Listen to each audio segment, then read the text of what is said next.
मरहबा friends, मैं हूँ आपकी अपनी doctor Samira Aziz Saudi media से और मैं चेयरपर्सन हूँ Samira Aziz group of company. Friends, deep fakes एक ऐसी तस्वीर या रिकॉर्डिंग को कहते हैं जिसमें किसी को गलत बयानी करने के लिए कन्विंसिंगली तौर पर तब्दील किया गया हो, ऑल्टर किया गया हो, मैनिपुलेट किया गया हो, जोड़ तोड़ की गई हो, जिसमें वो कुछ ऐसा कह रहा हो या ऐसा कर रहा हो जो हकीकत में उसने ना कहा हो और ना किया हो। फ्रेंड्स, इंडियन फिल्म इंडस्ट्री के जो स्टार्स हैं, जो एक्टर्स हैं, उनके इस तरह के डीप फेक्स वीडियोस बनाए गए। इंडिया में जो इलेक्शंस हैं उसके लिए इन डीप फेक्स वीडियो को गलत तौर पर झूठ गोई के तौर पर इस्तेमाल किया गया। इंडिया में हालिया इलेक्शंस के दौरान बॉलीवुड के 2 सुपरस्टार्स की डीप फेक वीडियोस हर जगह सोशल मीडिया पर वायरल की गई। इन फेक वीडियोस में वो superstar Indian prime minister Narendra Modi के खिलाफ तनकीद करते हुए पब्लिक को अपोजिशन पार्टी कांग्रेस की हिमायत में उनको वोट देने के लिए कह रहे हैं। इनमें एक्टर आमिर खान की वीडियो है 30 सेकंड की और एक्टर रणवीर सिंह की वीडियो है 41 सेकंड्स की। इन फेक वीडियोस में दोनों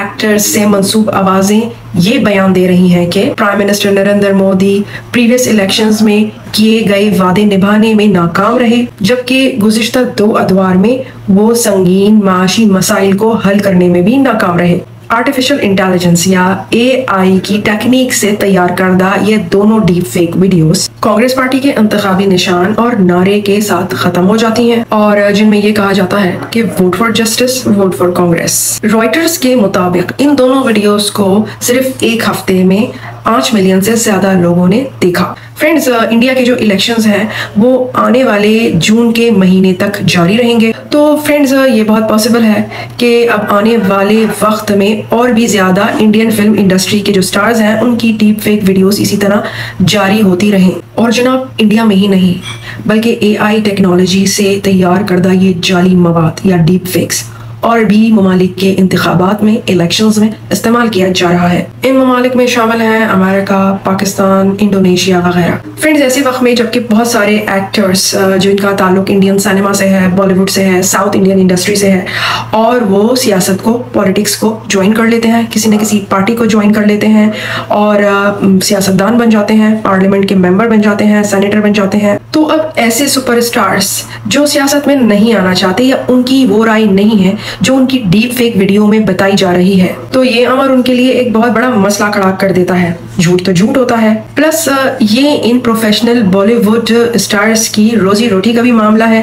किसी भी प्रोडक्ट की तशहीर करना या किसी भी मुद्दे की हिमायत करना, उसकी कैंपेनिंग के लिए ये ऑब्वियसली फीस लेते हैं। तो यहाँ आकर आर्टिफिशियल इंटेलिजेंस टेक्नोलॉजी ने इनकी रोजी रोटी पर भी लात मार दी है। फ्रेंड्स, तहकीकी तंजीम एशिया सेंटर और Indian institute of management business school के एक मुश्तरका सर्वे में ये बताया गया कि एवरेज इंडियंस सोशल मीडिया पर रोजाना 3 घंटे से ज्यादा वक्त गुजारते हैं। इंडिया में तकरीबन 900 मिलियन लोगों को इंटरनेट तक रसाई हासिल है और इंडिया में जो वोटर्स हैं उनकी तादाद है तकरीबन 1 अरब। और कई पॉलिटिशियंस ऐसे हैं कि जो खुद अपनी मर्जी से AI टेक्नोलॉजी को यूज करते हुए अपनी वीडियोस तख्लीक करवा रहे हैं। फ्रेंड्स, इंडिया में जो पॉलिटिकल पार्टीज हैं उन्होंने अपनी इलेक्शन कैंपेन के दौरान घर घर दरवाजा खटखटाकर अपनी अवामी रैलियों पर तवज्जो मरकूज की है, फोकस किया है। लेकिन 2019 में हमने ये भी देखा कि इन इलेक्शन कैंपेन्स में व्हाट्सएप और फेसबुक वगैरह का इस्तेमाल भी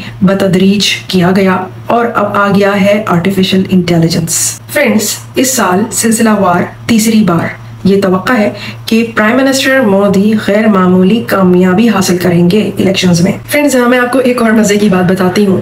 कांग्रेस पार्टी की जो स्पोक्स पर्सन है सुजाता पॉल, उन्होंने 17 अप्रैल को अपने एक्स प्लेटफॉर्म पर खुद रणवीर सिंह जो एक्टर हैं उनकी डीप फेक वीडियो पोस्ट की।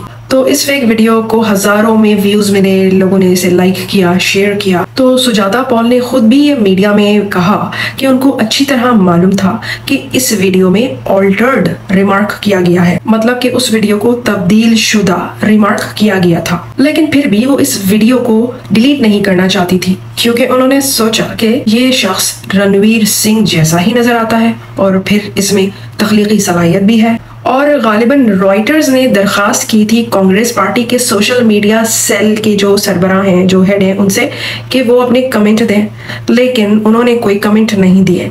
मतलब कि कांग्रेस को इसकी कोई परवाह नहीं है। लेकिन हाँ, आमिर खान और रणवीर सिंह दोनों एक्टर्स ने ये ज़रूर कह दिया कि ये दोनों वीडियोस जाली हैं, फेक हैं। उन्होंने ना ये वीडियोस बनाई हैं, ना ये सब कुछ कहा है। Friends, Facebook, Reuters, x platform और फैक्ट्स चेक करने वाली तकरीबन 8 वेबसाइट ने ये बयान दिया कि ये वीडियोस जाली हैं, इनमें हेर फेर की गई है। लेकिन कोई भी ये नहीं बता सका कि ये हरकत की किसने है। आमिर खान और रणवीर सिंह को बहुत कोफ्त हुई ये वीडियोस देखकर, वो लोग खबरदार हो गए। बल्कि रणवीर सिंह ने तो अपने एक्स प्लेटफॉर्म पे ये तक लिख दिया कि दोस्तों, डीप फेक से बचो। और हाँ, जब बीजेपी की आईटी हेड से मीडिया ने इस पर तबसरा करने के लिए कहा, तो बीजेपी के उस आईटी सेल के हेड ने भी इस पर कोई भी जवाब नहीं दिया। मतलब कि उनको भी इसकी कोई परवाह नहीं। तो फ्रेंड्स, हम मीडिया वालों का ये फर्ज बनता है कि हम पब्लिक को भी ये पैगाम दें कि वो भी इस तरह की डीप फेक वीडियोस की परवाह ना करें, उनको सीरियस ना लें, क्योंकि ये झूठ होती हैं। और अगर हम मीडिया वाले इस तरह की अवेयरनेस वाली वीडियोस बनाकर आप लोगों को, पब्लिक को, आवाम को ये पैगाम नहीं पहुंचाएंगे, तो फिर एआई की जो मनफी या नेगेटिव तबाहकारियां हैं वो बढ़ती जाएंगी। तो साथ साथ इस तरह की जो फेक वीडियोस हैं उनकी मनफियत को सामने लाते रहना ज़रूरी है। तो जी जनाब, मैं फिर आऊँगी, फिर मिलूंगी किसी नई अच्छी सी इंफॉर्मेटिव से वीडियो के साथ। सो टिल देन, मां सलामा, बाय बाय।